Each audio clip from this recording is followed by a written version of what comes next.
Hi, my name is Robin Da Vinci, and I am coming to you about the hidden costs of being employed. I'm going to talk about our country first, and because I don't know much about how the world stays employed, but I know in the United States, being an employee is now something that is up for discussion about work-life balance, about work from home versus being in an office, the controversy over what does an employee pay into all of the different programs and what does an employer pay in, and who has what rights and when. And I think that we've done this shift back after World War II. We can only go back to that when the Industrial Revolution came about and all of this new knowledge came into being, and the factories were buzzing and people were employed. They weren't still being treated very well, but the employee completely felt that it was a privilege to have a job. And the employer basically had all the power. And then as we moved forward into the 60s and 70s, and things really stepped up, and the corporations had a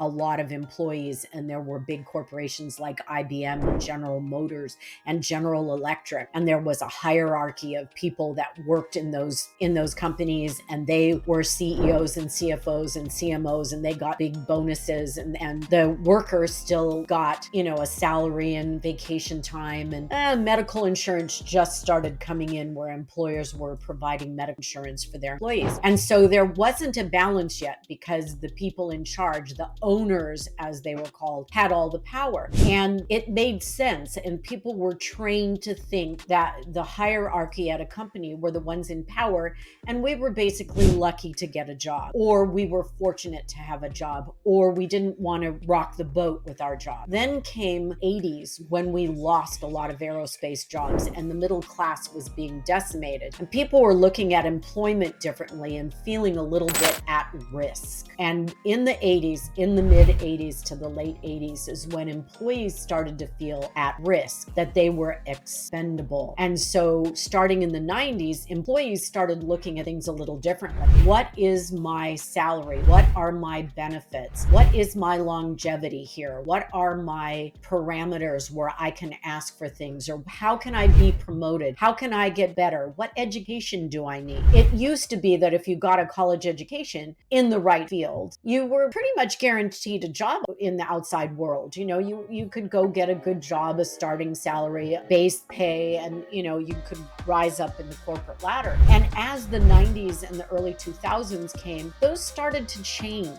I had an experience with someone in my life that had worked for a company for 35 years. 35 years. This was in the 90s, right? The 35-year mark was hit in the 90s. Well, the people in the 80s that retired from that corporation got big parties, stock options, gold watches, and all of this. By the 90s, when the person I knew got laid off after 35 years, this person got a pink slip and a video on their desk that said how to get back in the workforce when you've been laid off. So the shift from the 80s corporation, and congratulations for staying with the company for 40 years or 35 years, shifted drastically when we got to the 90s. Then after the 90s, people started to see a shift where we go, oh, our jobs aren't very secure. What is going on? And then there were market, adjustments and housing adjustments, and realtors weren't making the steady income they were making, and computer technology became the thing, and all of these people that worked on lines of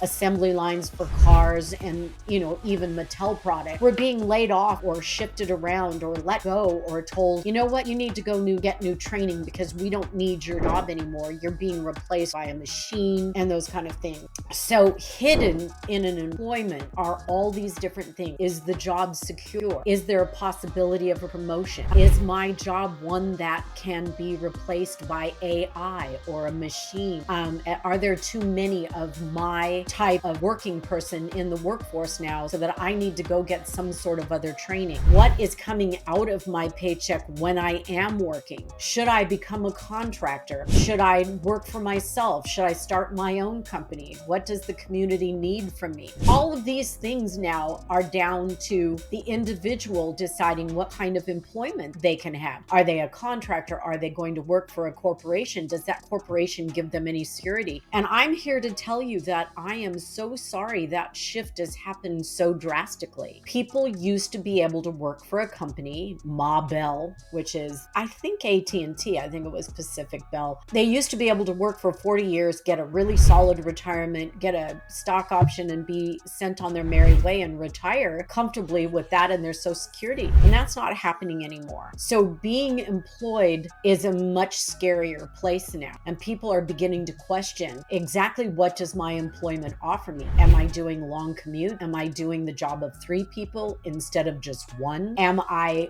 working for someone that doesn't value me? I actually just read an article that Rob Lowe felt on West Wing he was undervalued, and that's why he quit. So he gave up what was probably a lucrative position on the show because he felt undervalued. Now, admittedly, he probably had the clout and the backing to be able to do that, and he went on to another show, but it's still employment.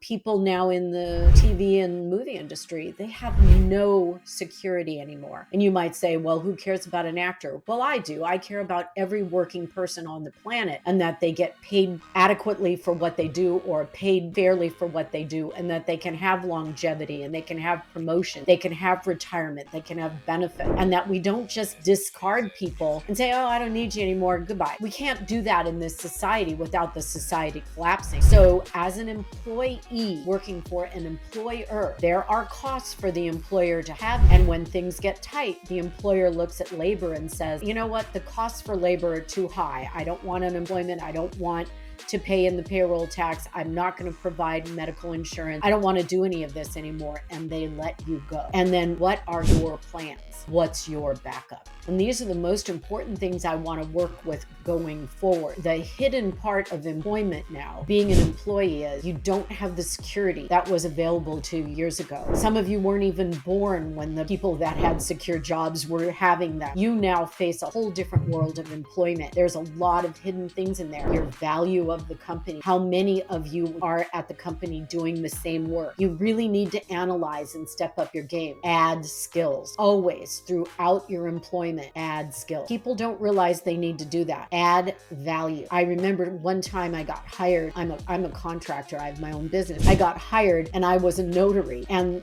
I got picked over the other person that was up for that contract because I added value by being a notary. I had no idea that meant something, but it was real estate. So me having a notary added value. So remember that in the hidden part of being an employee, what kind of extra value are you adding versus the person that's sitting next to you or down the hall from you? And if you're really arguing about working from home or working at the office, you need to figure out what you're going to do. And you need to have a frank talk with your employer, because if they're going to make it hard for you to work from home, you're going to have to make some choices. So being an employee anymore isn't easy. There are layers and layers of things you have to consider being employed by someone and the power they have over your income. So we can delve into that more deeply, but that is a topic that I am passionate about, and I want to help everybody who is an employee understand all the hidden stuff being an employee and all the power that an employer could have and how you can counteract. So thank you for listening, and I appreciate it.